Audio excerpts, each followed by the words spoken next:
welcome to the Ultra Running Sam podcast. So quickly, our sponsors. We are proudly sponsored by Yugoku caps. You've seen me wearing them on the podcast. You can get the discount codes from me, send me a message. I'll send them to you. They're floating around. We're also sponsored by Phoenix head torches. Same thing goes. If you're after a discount code, just get in touch. There are there on the web, but if you want them personally from me, I will send them to you. And also, finally, we are proudly sponsored by Home Trails. So Home Trails is my YouTube series interviewing famous trail runners from hopefully around the world at some point. In the UK at the moment, where we interview them on the trail in the home trails. You understand what it is, don't you? You've listened to the show.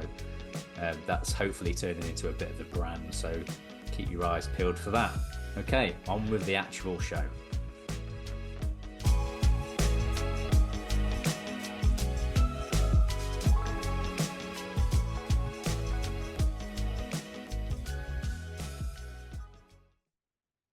Yes, we are recording. So welcome to the Ultra Running Sam podcast. James, right, I'm going to get your name right. Gwinnett?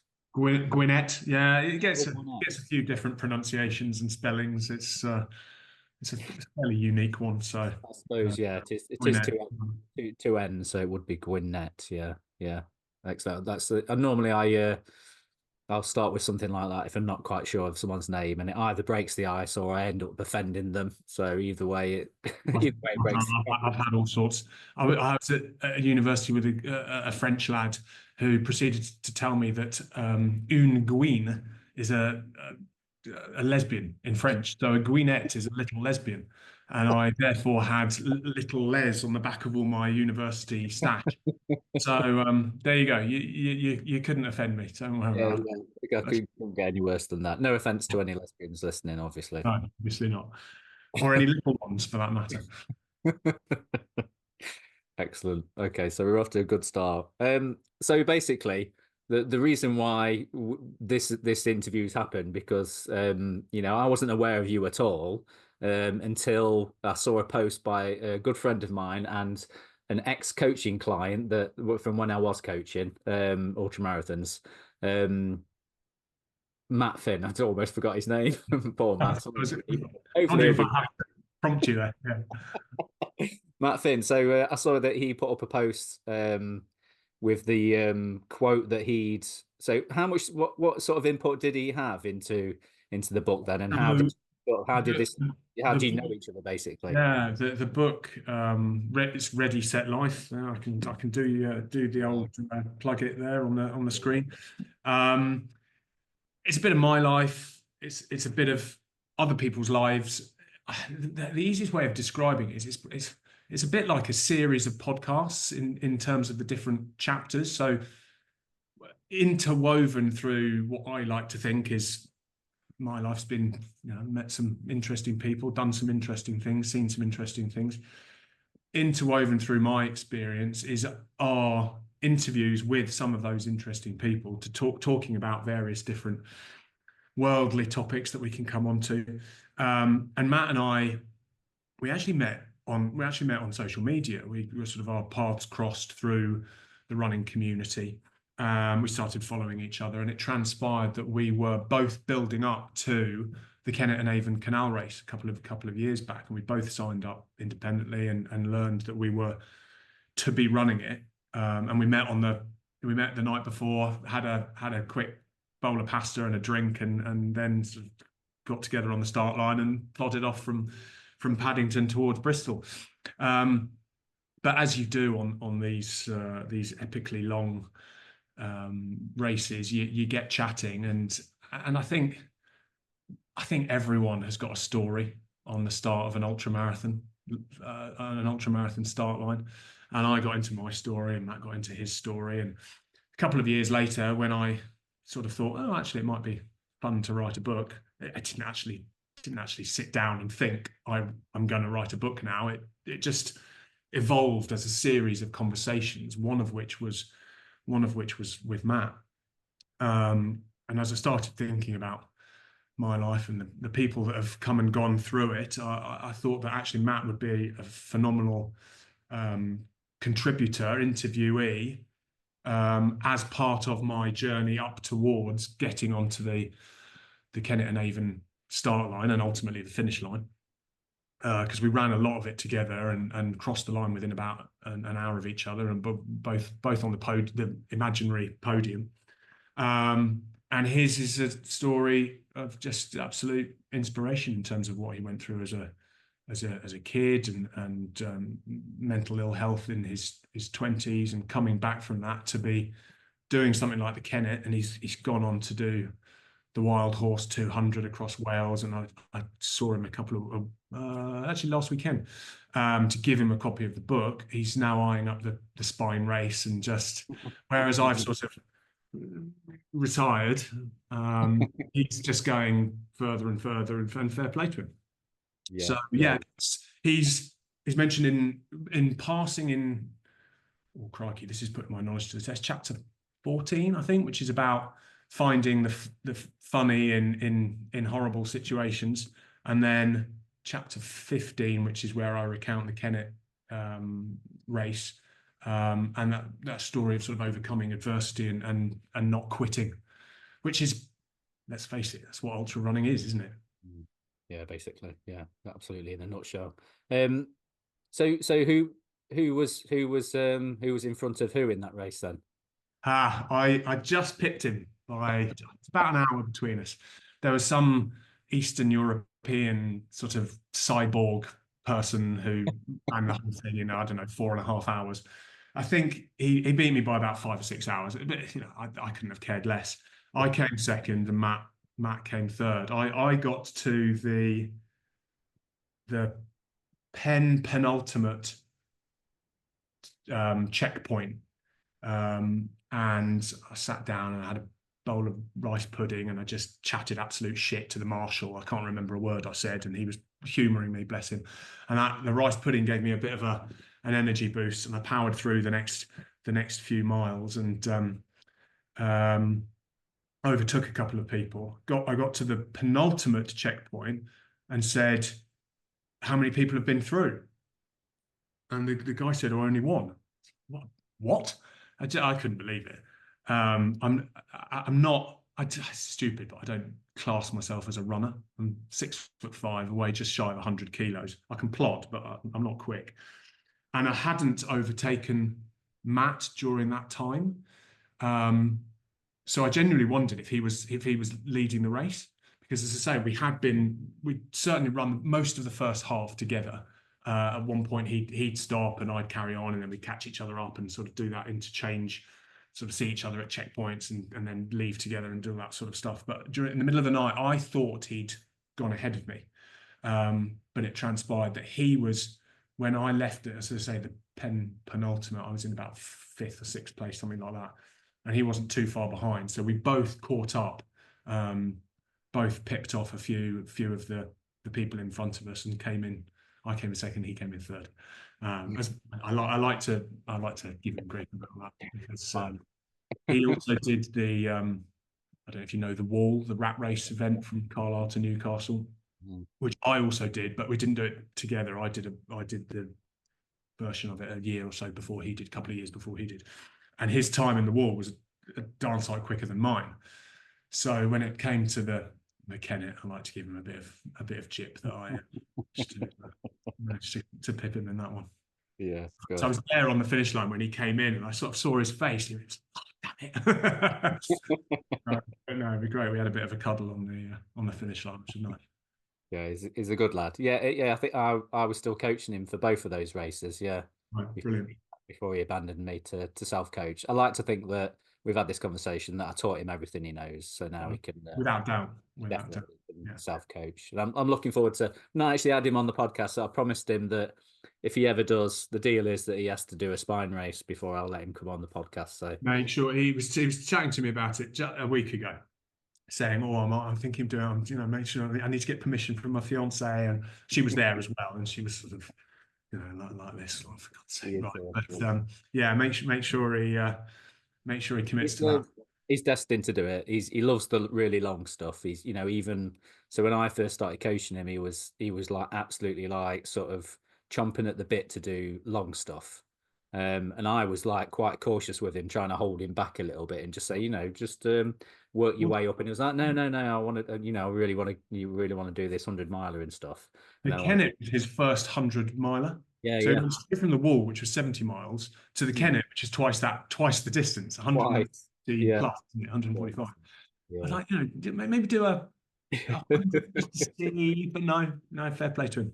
Yeah, I did say it can go one of two ways. It'll either work or it won't. So if you want to try it, then go for it. And yeah, and you did really well. It's a good lad. So I'm looking forward to catching up with him and having a chat when he does actually do the spine race. That's Yeah. this podcast is very spine centric. Right. Um, so sort of just going back to you and your sort of backstory. So I always start the podcast with someone I've not spoken to before by asking the superhero question. So if ultra runners and what would you class yourself as now? If you're not classing yourself as an ultra runner, you classing yourself as an author now. Um, Well, now I've never classed myself as a runner, despite having done multiple 100 plus ultra marathons and other stupid stuff. yeah. Um, What have you? I'm probably now, well, I took up Brazilian Jiu-Jitsu 18 months ago. So I class myself as a BJJ athlete now. I was once back in many years ago a rugby player. That ended abruptly with a bad neck injury. Um, I spent, and this is the reason I got into ultra running. I broke my neck playing in a bad mistimed tackle, a freak accident is all it can really be described as. I'd been playing pretty high standard well, for several years. I'd started playing when I was 6, and after university, after a year abroad in New Zealand, where they were all 10 stone heavier than me, and the great experience of doing that, I toddled off to uni, played a high standard there, and then was playing National League stuff into my through my late 20s. Neck injury happened, and it hit me really hard. Not just the tackle. That was an unintended pun.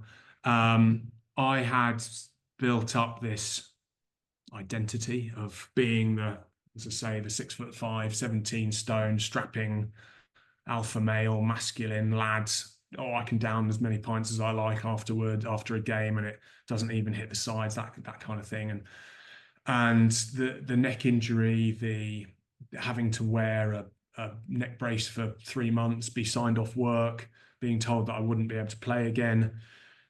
It just sort of took all that away from me, and I just lost who I was. And I didn't want to go and socialize with my friends, the rugby team. I didn't think that I fitted in anymore. And I took to drinking. It became very solitary. I was in a relationship at the time, but I sort of pushed her away, and I wouldn't talk to anyone. And it was a 3-year spiral into a mix of depression and alcoholism. I'm not sure which came first. You'd have to go deep to work that out. But the redemption of the whole saga came in the form of fitness. I hit my rock bottom. I found myself wound up in a dingy hotel room on my own with an empty bottle of Jack Daniels by the side of the bed, and just the next morning thought, I can't do this anymore. And call it fate. I don't know if I believe in that kind of stuff, but call it what you want, destiny, all this stuff, or just a sheer coincidence. I found myself watching the London Marathon a couple of weeks later, early Sunday morning. I had nothing better to do. Click, and I was just overwhelmed with emotion that I'd never felt before.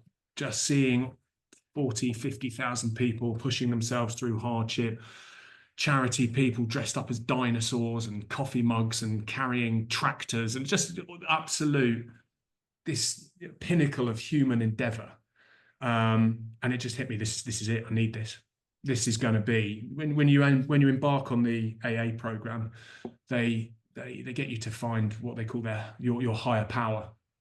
And I just knew that a challenge of that nature and rediscovering my health and my fitness, albeit a very different type of fitness to rugby, which is obviously very power centric, and running is obviously far more endurance focused. I knew that this would be the kick that I needed, and it would give me the longevity of a disciplined routine that I had been lacking for 3 years, where it just consisted of getting up, having a drink, going to bed. So the next day, I signed up to run the London Marathon the following year. It was 2016 when I got sober. I ran the London Marathon in 2017, and it gave me a year to sort of get myself back in focus and back into a routine. I obviously worked up a training plan. I'd had some residual level of fitness, so I didn't have to start out doing 100-meter walks and anything quite like that. I was able to go out on a 5K and work it up from there. But the discipline and the routine of a year-long program helped with my recovery. And actually, a few months later, I was sat in an AA. A few months later, I was sat in an AA meeting, which is an hour-long meeting, and I thought I could be spending this time running. Mm-hmm. And I haven't been to an AA meeting since. I've been sober for 8.5 years, so it became my higher power. Long story short, across the finish line at the London Marathon a year later in just under 4 hours. Ran every single step. Those were my two goals. I wasn't crossing the line next to Eliud Kipchoge by any means, but having put my body through the abuse that I had for three years, that was a fairly monumental achievement for me. And I just broke down in tears on the finish, across the finish line. I mean, the fact that my legs were falling apart was obviously part of it. But sort of crumpled to the floor, kissed the concrete, burst into tears, hugged the random person next to me, wouldn't let go of them, sobbing on there. They're covered in sweat. I'm covered in sweat, like sobbing down there. You ever seen that scene from Fight Club where he man hugged Meatloaf and it's like a massive great big wet patch on his chest. So and it was a combination of the day, just the amount of just what people put themselves through to achieve all of that, and the emotions that everyone experiences, but also the combination of it being built up to over a year-long training plan, but also the 3 years but before that. It was more than I'd ever felt at the full time of a rugby game, the whistle of the end of a rugby game, and I knew it was the start of something.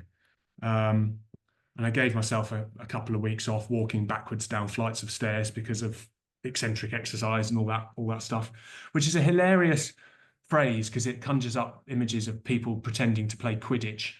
But I was just then straight away looking for my next challenge. And I did the Paris Marathon the year later. But having done 26 miles, what else is out there? What else is out there? And we talked about the wall. That was my first official ultra, and I thought 70 miles was mind-blowing enough. But I met this halfway along the track. I was going through this little village called Corsham, and this lad came out of one of the pubs with a running number on. I thought, maybe he's just popped to the loo. No, he'd stopped for a mid-ultra pint of Guinness, he admitted. And we got, as you do, you get chatting. Oh, have you done this before? Blah, blah, blah. He said, yeah, no, I've done the UTMB. I'm sorry, what? The what? And he started talking about Mont Blanc and the 100 miles in one go. I thought, no, that's not possible. That's ridiculous. No one can run 100 miles in one go. So that's fairly new to all of this stuff. But this is where it sort of takes a bit of a tangent. I then found myself, again, coincidence maybe, I found myself watching the third season of SAS Who Dares Wins, and at the end it says, if you want to apply for the next season, send your details, send who you are to, I don't know, apply at channel4 or something like that .com. I thought to myself, well, yeah, it looks bloody horrible, but it also looks incredible, and I'm as fit as the next guy. Why not? What have I got to lose? So I sent my details off, and long story short, psychological tests, fitness tests, CP, cardiopulmonary things, assessments, this, that, and the other, blah, blah, blah. I was on season 4, series 4 in the Andes, and it was an amazing experience, absolutely amazing. People always say, "Oh, is it as terrible as it looks?" And I always say, "No, it's even worse." Blah blah blah. But the outcome of that was that the Middletons and the Foxies and Billies and Ollies of this world weren't looking for the fastest, fittest, boldest, strongest, or even the best looking recruit. They were just looking for the guy that wasn't going to quit. Was just going to keep going. And that mentality, that sort of special, stayed in touch with Ollie Ollerton and Foxy actually, and they're talking to them in detail about the special forces mentality. And they have something called the 40% rule, where if you think you're done, you've only done 40%. And I just love that mindset of just keeping going no matter what. And that basically gave me the drive to building that sort of mental fitness, which is so important as part of the ultra running package, and a nice metaphor for life. Keep going. That gave me the courage to apply for my first 100 miler, and that was the Thames Path 100. So I did London to Oxford, and then from there it was, well, I did the Cotswolds Way on my own to raise money for charity, and then the Kennet was the big one in inverted commas, unless you're Matt Fynn or other crazy people that want to go even further. So yeah, that's the life story. Running. Yeah. So do you feel like, because I know I've had this conversation with a few people before, and people sort of differ in their answer to the question, sort of thing. But do you feel like people that have struggled with personal problems, and specifically things like addiction to like drugs and alcohol, there seems to be a correlation between people that have suffered with those things and people that get into sort of endurance sports? Is that something that you that rings true for your story? I think so, and actually, it's something that my wife has asked me. Do you have to be ever so slightly broken to be on an ultra marathon start line? Yeah, pretty much. And I think the answer is probably, I haven't polled every single ultra marathon runner, but I think the answer is yes. And actually, it's something that I talk about in here. You speak to the likes of Matt, for example, and myself. I think everyone's got a story of overcoming some kind of adversity, but then don't we all? It's, if you haven't experienced trauma in some way, shape, or form, I'm not sorry to say that you will. And what ultramarathon running teaches us is that no matter how shit things are, there will be a finish line. I call it 4 seasons in one day. You get every single emotion on the spectrum from these incredible. So the example was the Kennett. Kent and Avon, at about 3 o'clock in the morning, having run through 30-degree heat since 6 o'clock the previous morning, and Matt's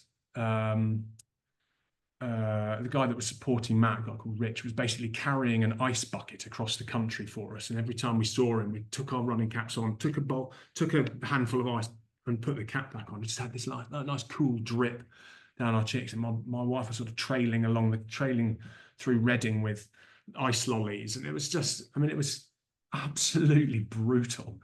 It was that heat wave a couple of years back. But then at 3 o'clock in the morning, the weather broke. And I just had that bowl of rice pudding, and I was coming into Devizes.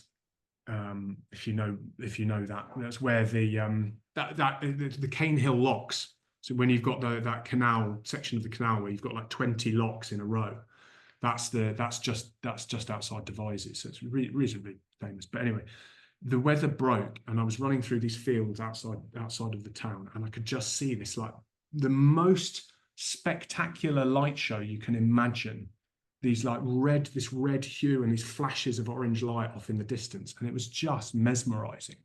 So having sort of suffered through almost 24 hours of just intense, humid brutality, sounds terribly dramatic, doesn't it? But it was just the most mesmerizing display of nature I've ever seen. And I just felt incredible, absolutely incredible. And despite still having, I don't know, a marathon and a half, something like that to go, another 8 hours of running, it gave me this incredible boost. And it's moments like that when and this is what I have written a lot about in the book is mental fitness. It's the ability to recognize those incredible moments, but also to get through the shitter ones. And it's something that it doesn't have to be ultra marathons. It's something that anyone can build.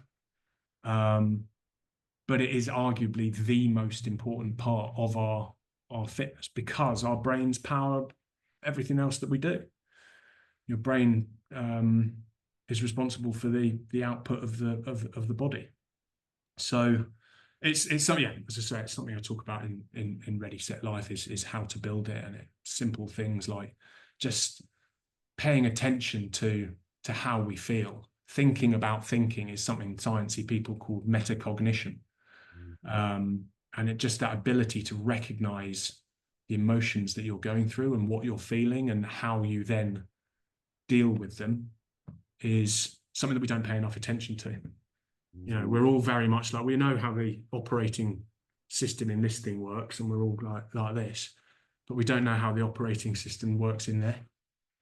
It's something that we don't pay enough attention to, and less and less. And there's all sorts of statistics on it. We're becoming increasingly depressed as a result.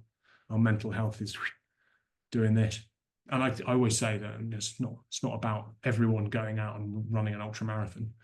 It's about the learnings from it, that we all face trauma, we all face adversity, and if you have the mental awareness of understanding how those events affect your emotions and how you deal with them, then you can come through smiling on the other side. Yeah, absolutely. I think I don't know what the exact quote was, but someone was saying about, you like run a marathon and you'll be changed forever. You run an ultra marathon and something along the lines of like you'll learn so much more about yourself. So I think when you've put yourself through something like that, something so brutal, like you talk about the heat and everything, that's the kind of thing that your average person isn't going to get. They're not going to be out for like 30 hours in weather that is, not ideal just for walking the dog in, let alone like running an ultra marathon down a canal. Do you feel like you've learned a lot about yourself through these epic challenges that you've done then? Yeah, 100% I have. I was very green, I suppose, to my own emotions 10 years ago when I broke my neck, and I didn't understand what I was going through. I didn't understand that depression, that wanting to shut myself away, that wanting to drink, that not wanting to support from friends and all the rest of it. But now that I have been through hell, again, that sounds incredibly dramatic, but now that I've experienced what it is to run a marathon and just feel like you can't take a single other step, but willing yourself to do so. And I've spent a lot of time. I'm not spiritual. I'm not religious at all, but I'm mindful. And I think the concept of mindfulness gets a bad rap because you imagine people sat cross-legged with their fingers touching, humming, singing Kumbaya and channeling your energy up your spine through your third eye, and it's just a load of it's an absolute load of bollocks. Let's be honest. It's just, I can see why people don't buy into it. But if your mindfulness is going for a run, or just spending 3 minutes not looking at your phone while the kettle's boiling, to just explore how you're feeling and why am I feeling like that, and then that still counts. That is meditation. That is mindfulness. So it's very much something that can be built, learned. The problem is that it's not. People don't see mental fitness as tangible, whereas physical fitness, you can go and you can do 10 reps, or you can do 5K in 25 minutes or 13 minutes or whatever it is. Or if you're 12 years old and in PE class, the bleep test. You know, there are various different methods of measuring physical fitness. It's difficult to put a number or a measurement on mental fitness. But I'd counter that and say, well, if you want to, you can. If you ask yourself, well, how do I feel out of 10 today, rather than, well, you're all right, mate. I mean, the trouble is it's the language we use, isn't it? If you ask someone, especially in Britain, oh, how you doing? Oh, surviving. Oh, all right. Well, that's not great, is it? I want to hear that you're fucking amazing. Let's smash today, right? But so if you ask yourself, well, why am I only feeling 6 out of 10 today, as opposed to yesterday when I felt 8 out of 10, or why am I feeling 2 out of 10? Then that starts giving you an indication. And I must admit, I don't, but journaling is have been proven to improve gratitude and the release of lowers cortisol, the stress enzyme. So writing stuff down is incredibly powerful, but it also gives you an indication, and this is where it starts getting really important. If you have a random 3 out of 10 on one Tuesday, but then the next day you feel 7, 8, 9, then you don't necessarily need to worry about the 3. But if you're consistently feeling 3, 4, 5, 3, 3, 5, you can start again, just sort of, there might be something deeper going on there. And that's if you can sort of start recognizing that need to perhaps speak to someone, or really dig down as to why you're not feeling 7+ on a regular basis. It's that longevity of poor mental health is where where things start becoming serious. We all have bad days, and you see it on social media. There's social media has a lot to answer for, a lot good and a lot bad. But one of the interviewees in the book is a clinical psychologist who talks about the fact that particularly young people crave attention on social media, and one of the ways of doing that is by claiming they've got a mental health problem, whereas actually they're just having a shit day. But as I say, if there becomes a longevity to those low feelings, then it's easier to identify that actually there might be help needed, or can you ask a friend or for advice, or can you speak to depends who you are, can you speak to a teacher or a colleague or a family member? So that again, that measurement becomes useful and becomes doable if you're willing to put a number to it. So yeah. Do you so did you sort of use running, you obviously talked about sort of going in after your neck injury, you went into this sort of dark place and was depressed and then became an alcoholic. Do you think that running has sort of helped you to sort of negotiate those feelings of depression, and is it something that you've gone back to or at any point, or is running and exercise and the other things that you've taken up, are they the sort of things that have replaced those low moments now? Do you feel like you sort of on a level of sort of 7, 8, 9 regularly, or do you ever feel like you could slip back into that feeling again? So I never feel like I could slip back, because I have taken care to do and put things in my life that I can rely on to keep me at that 7+ level. Exercise is one of them. Exercise is an absolute has to be a must-have for me, and it is the foundation of my sobriety. Like I say, I based my entire recovery through the AA program on it, and it being my higher power. I do it for my mental fitness, not my physical. I run for my mental fitness, not my physical fitness, and that's not just because of the endorphins that come as a result of it. You know, the runner's high, it's called, isn't it? So it's not just because of that. It's because of the ability to meditate effectively whilst I'm on a run. I have a policy, if you like, of going out on a half-hour run, 45 minutes, whatever it might be, hour, 10K. And if I've got a problem that I can't solve on a run, I do away with it. And there's a really nice, if you've seen the film Air with Ben Affleck and Matt Damon, which is about how Nike signed Michael Jordan, there's a really nice scene where Ben Affleck plays Phil Knight, the CEO of Nike, and he's debating whether or not to sign Michael Jordan, basically plump the entire of Nike's basketball budget on one player who's never set foot on a basketball court before. And there's a scene of him going off and running up and down his driveway. And then he decides, right, let's go for it. And Matt Damon, who plays Sonny Vaccaro, the agent who scouts him, because Affleck's, Phil Knight is originally reticent to spend all this money on MJ, and Matt Damon asks him, well, what made you change your mind? And Ben Affleck just turns around and goes, I went for a run. And it's beautiful. As a runner, say, don't call myself a runner, but you know what I mean. As a runner, that I thought that was, I loved that. I related to that so hard in terms of problem solving. If you want to switch off, you can.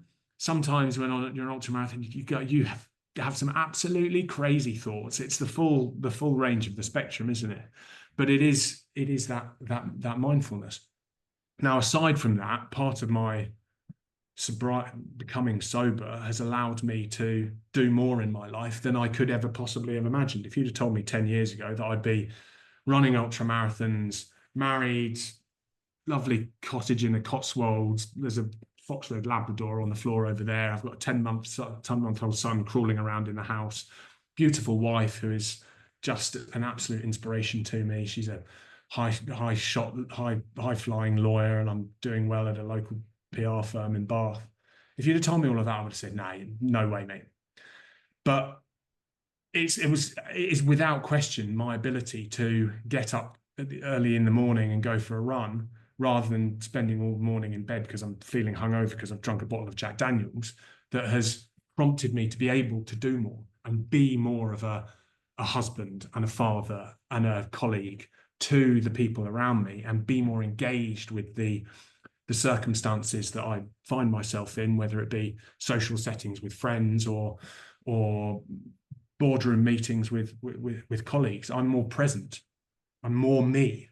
And I keep plugging the book, obviously, but in one of the early chapter 5, I think, I talk about being more human being and less human doing, because we're so fired up and driven by technology and the need to add to-do lists and check our emails at 9 o'clock at night and be on social media and tag each other and like things, and that we forget all of the stuff that's important. And actually, the gold in life is family, it's friends, it's relationships, it's loved ones, it's connections, it's being present in the moment. And whether that's, I say, I haven't got any long distance runs in the planned, because I've 18 months ago I took up jiu-jitsu. That was made a decision that I had by no means completed running whatsoever, as we've talked about with things like the spine race. But for me, it was an arrival. And actually, I did the Kent and Avon canal race 6 days after getting married, thanks to my very accommodating wife. So that was very much an arrival. And now with a 10-month-old, to be very honest, I just don't want to be out running all day on a Saturday or Sunday in preparation for the next big thing. I want to be present with my boy. But an hour of jiu-jitsu here and an hour of gym session there and a 5K a couple of times a week, maybe a 10 miler at the weekend, that just fits in beautifully with everything else that I've got going on. So that sort of whole, I sound like I've got everything sorted. I don't. I'm still making most of this stuff up as I go along and flying by the seat of my pants with quite a lot of stuff.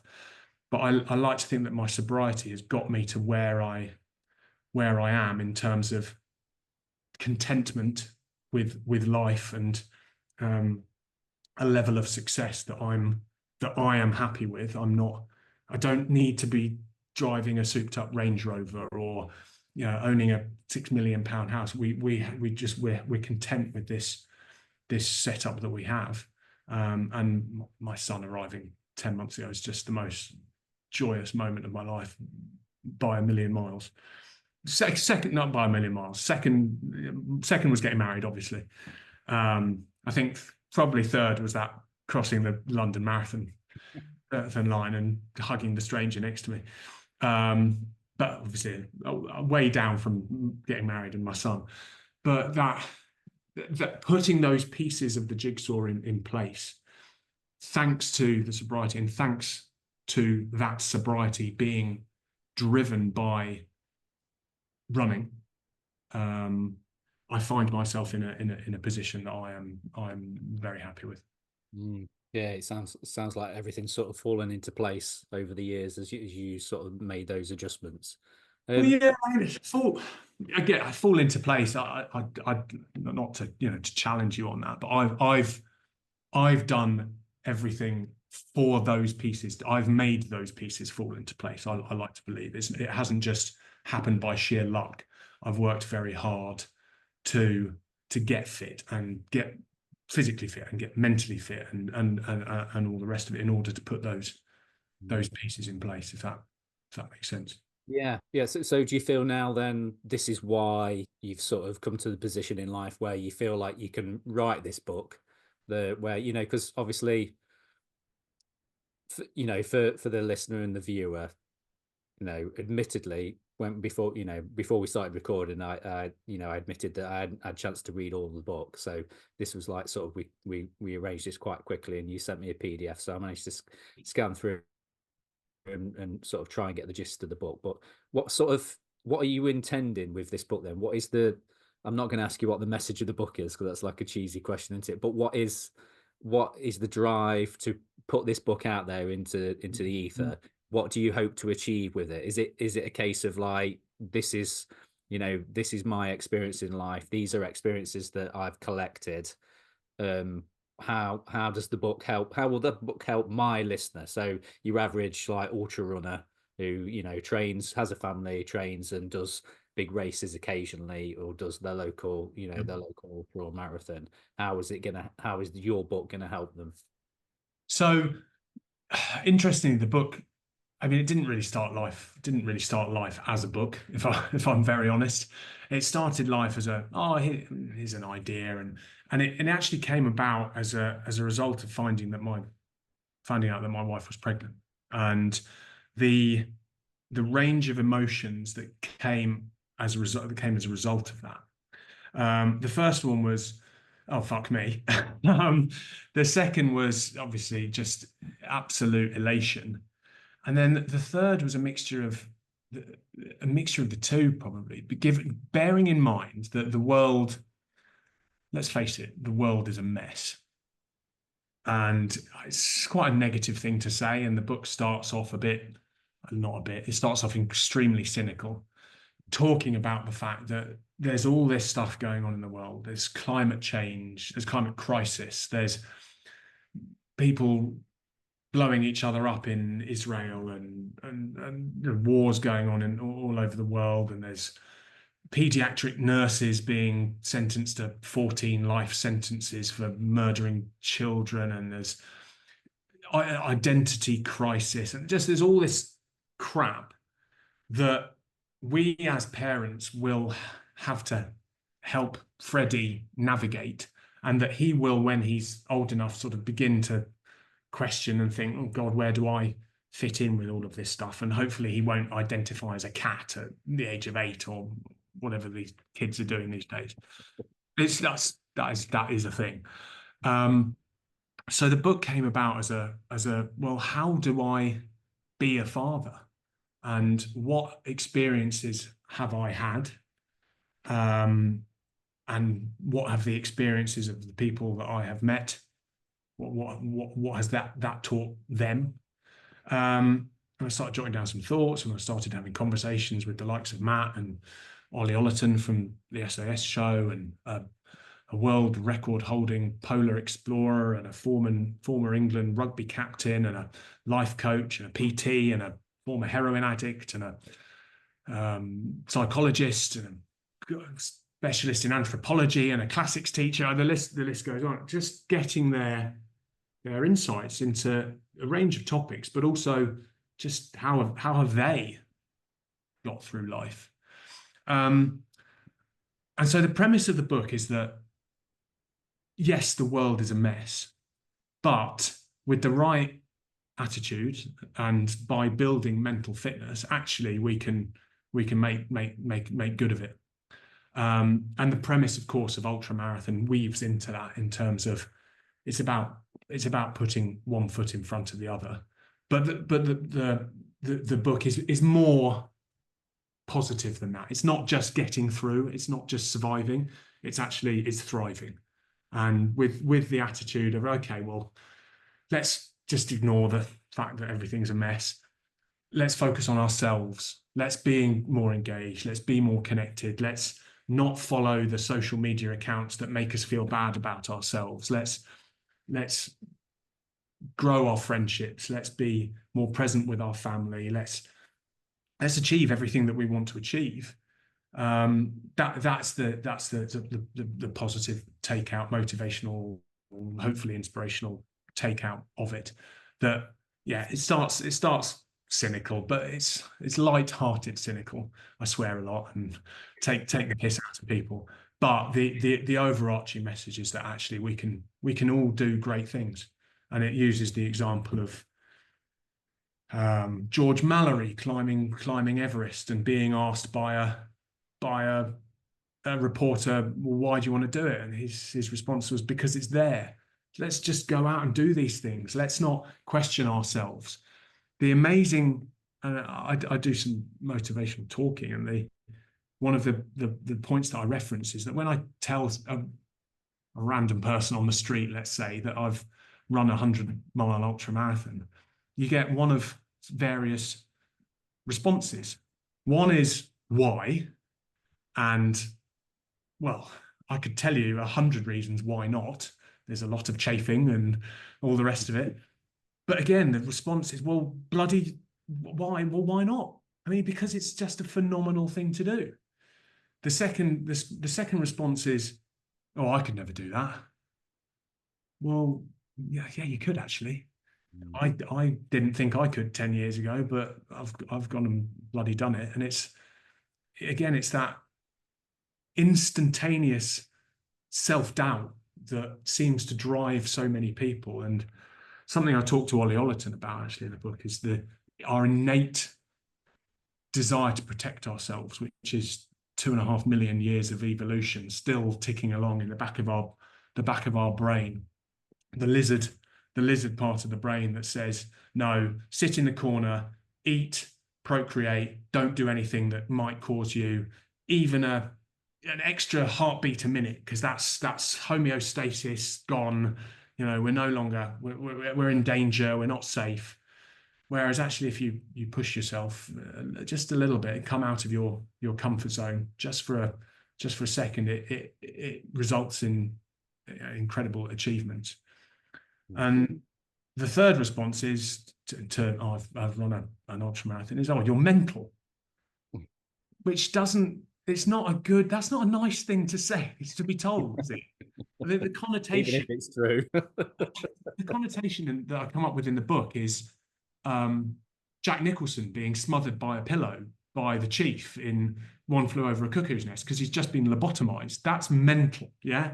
People in white coats, clipboards, staring at you through a glass that it's so thick you can't headbutt your way through it.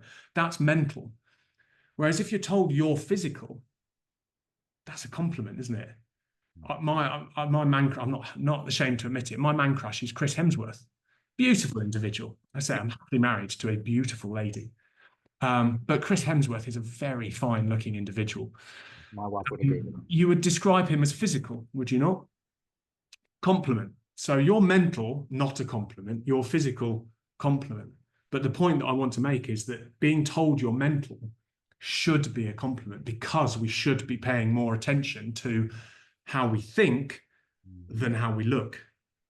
And another conversation, another conversation I have with a girl called Esme, who I did SAS with, who's a personal trainer. And she talks about, rather than focusing on physical gains in the gym, I want to lose pound, I want to lose this number of pounds, or I want to drop a dress size, or I want to get beach body ready. Focus on how exercise makes you feel, and the physical result will come. But that, again, it comes down to measurable tangibles, doesn't it? I can see my six-pack now. Isn't it lovely? As opposed to, well, I feel a little bit better, but I'm not sure whether it's as better than yesterday or the day before. It's a can of worms. It's difficult. But so that's the premise of the book, is that everything's fucked, but let's go out and let's be great in spite of that. Amazing. Something I've sort of come to terms with a lot of the people that I've interviewed over the years is that a lot of ultra runners are very ordinary, normal people. So for an outsider looking in, they may sort of see an ultra run and see the amazing things that they do, and they just be like, oh, well, I could never do that. That's like the classic, you ran 100 miles. I don't even like to drive that far. That classic comment that you always get, or like you say, you're mental for doing that kind of thing. But this is the sort of thing that, I've spoken to people about when they say, how can you do that? And it's like, everybody's just, they're all normal people. But if you don't try, you don't know. And a lot of people have got into ultra running in later years and had great success. Sort of, they got into ultra running in the 30s.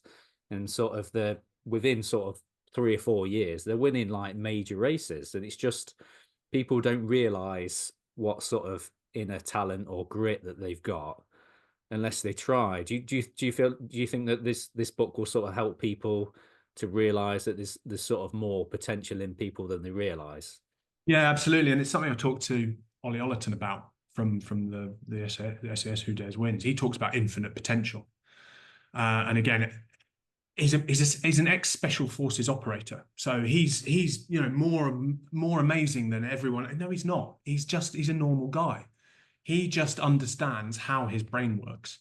And he understands that when you're going through something like SAS selection, half of the exercises that they get you to do, and all of the stuff that they got us to do on the show was designed to be impossible. It was designed to make us think, I can't do that. And it's just, you just got to crack on and do it regardless. And a lot of this comes back to this sort of metacognition thinking thing, sciencey mumbo jumbo.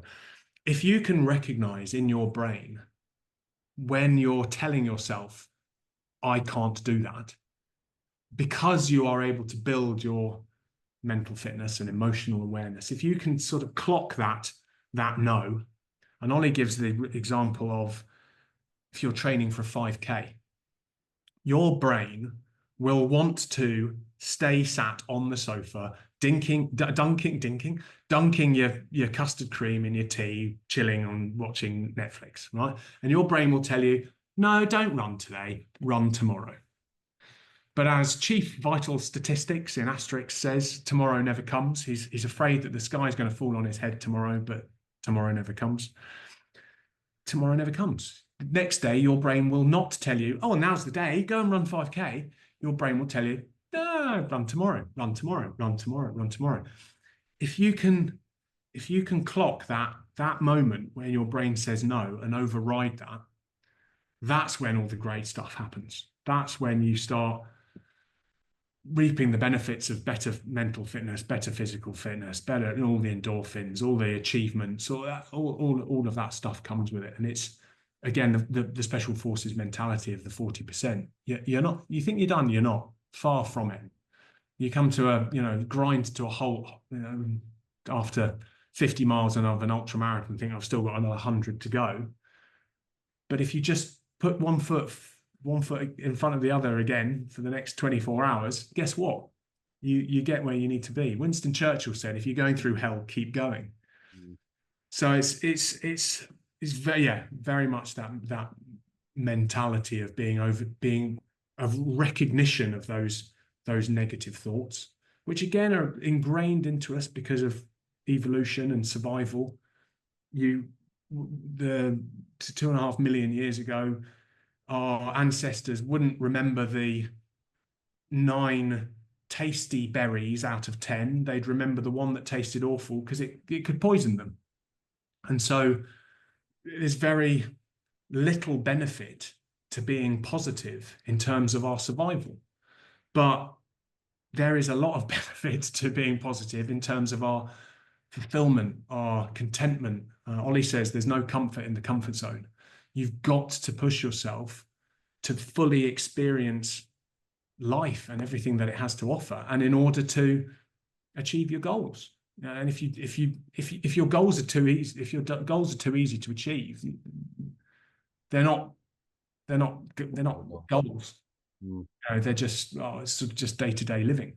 So a goal should be hard because it forces you to come out of your comfort zone and push yourself. But I mean, again, that sort of innate instinct of wanting to protect ourselves is very strong, but it's possible to override it. Yeah, absolutely. Many people do. So just thinking about the book then, it's out, officially out now. Where can people sort of find it if they've, this is sort of picked up their interest in it and they want to Yeah, so once again, there it is. Ready, Set, Life. It's on Amazon. Hardback, paperback, Kindle, all the various different formats. It's very easy to find. There's only stick it into Amazon. There's only one book with that title, which is lucky because I didn't look up on Amazon whether there were any books. I just named it and thought, oh, that's a cool name, and it transpired it's the only one. So that's fortunate. But yeah, Amazon. Yeah. What about audio version? Because I asked you if you've got it in audio version. You get to I record I that? well, I need to either read it out loud myself or pay someone to do it. Not yet is the short answer. But if anyone wants to buy a copy and I'll read it to them, I'd be willing to do that That time consuming. for a small fee, as long as I can be big spoon afterwards.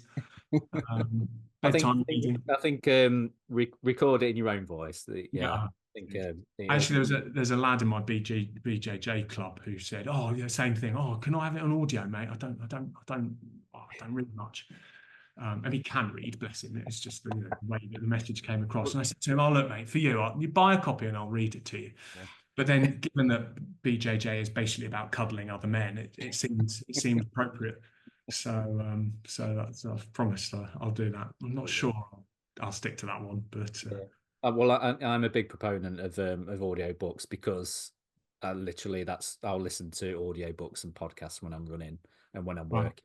So sitting, yeah, the listening to stuff whilst running is always a yeah. debate, isn't it? I Well, don't. I listen. I did the whole of the Kent and Avon without listening to a thing. I didn't take headphones with me. they call I that raw. have listened to podcasts overnight. I can't listen to music when I run, and it's because I play the drums. This sounds really silly, but whenever I listen to a piece of music, I always listen for the drum beat, and I'm trying to pick out, oh, how does the drummer do this and do that? I've been playing since I was tiny. And when I'm running, listening to a beat whilst running affects my natural rhythm. And I want to run to the beat, but then that doesn't work because that's too quick or too. So anyway, long story short, I don't listen to music. Yeah, fair enough. Yeah, I found that once. I mean, you may find this in future years that I used to read a lot of physical books, and holidays were about lying on a beach reading a book and or by a pool. And then children came along, and those days disappeared. Yeah, So yeah. the only time I have now is I, well, my girls are teenagers now anyway, so I probably could start reading physical books again. But for ease of use for me, just putting headphones in and going for a long run and listening to yeah, an that's fair audiobook enough. or a podcast. I used to devour books, and I always alternate between like a Jack Reacher or something easy and something slightly more serious. I'm currently on something more serious. Not this. I mean, I have read it several times because I had to look for typos, but I'm currently reading something on the origins of Greek philosophy, and actually talk about Stoicism early in my book. But by the time I get to bed after a day of work and looking after Freddie and exercising, I read about 2 pages a day, and then the light goes off, and I'm like that. So I think I've been reading it for several months, several months. It's quite embarrassing, but I mean, I love reading. It's just as you say, with the little man running around, it's very hard. Yeah. So, Just before we close the conversation down, you talk about music, and I wanted to sort of bring up your opening few paragraphs of the book where you speak about a quote from Fred Durst and Limp oh Bizkit. yeah, Are you a big Limp Bizkit fan? Because I that mean, was my era as well. it was a the reason I chose that was because it was it was a opposite end of the spectrum to how I opened the book, and that is with the because it's my wife's favorite film, from The Little Mermaid, Sebastian the Jamaican crab. Before he's about to launch into Under the Sea, he says, "Ariel, the human world, it's a mess," right? And that just sums up everything that we've been talking about. But then half the book is cultural references, and I pull things out of Great Expectations and Fight Club and um, there's a load of like Jane Austen. There's all sorts of just mad like, things that I've come across and reading and listening and speaking to people. But I think I was listening to I don't know Radio X or something like I did listen to a bit of Limp Bizkit back in the day, and it was sort of yeah.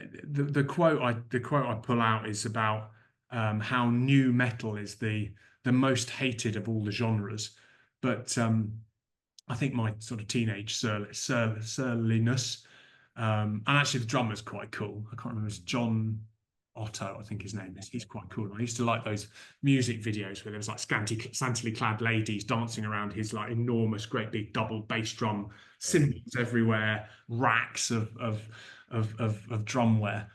So I used to quite enjoy a bit of Limp Bizkit. But the line from is it Take a Look Around, where he says, "Now I know why you want to hate me, because hate is all the world has ever seen lately," was similar, so sort of similar in a way to "The human world is a mess." I had to sort of compare the two. I sort of wanted to, cater to different audiences, and the Disney is of the dedication in the book is to my son. So it says for Freddie.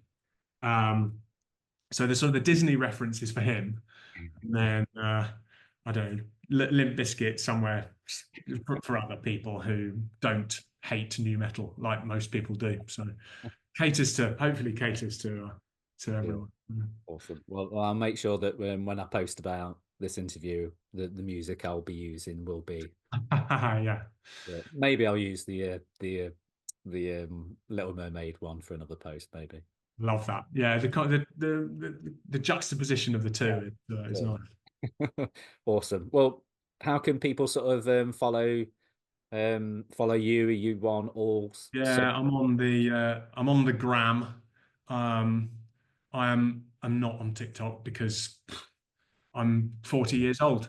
But yeah, at James Gwinnett, just my name. Um, please do please do follow. Please do reach out. Please do ask me anything. Happy to answer questions, chat, whatever it might be. yeah, and buy the book, everyone. Go And out please buy the book. Yeah. and buy the book. So thanks, mate. Appreciate you coming on and giving the listeners and viewers a sort of a bit of a background of your life and the reason why you've written the book, and encourage everybody to go out and buy a copy of it. No, I should be thanking you. Thank you for your time. It's great to chew the fat. Really honoured to be invited on to talk about things. Thank you. No problem. Cheers, mate. Thanks for coming on. Thanks a lot. Bye, everyone.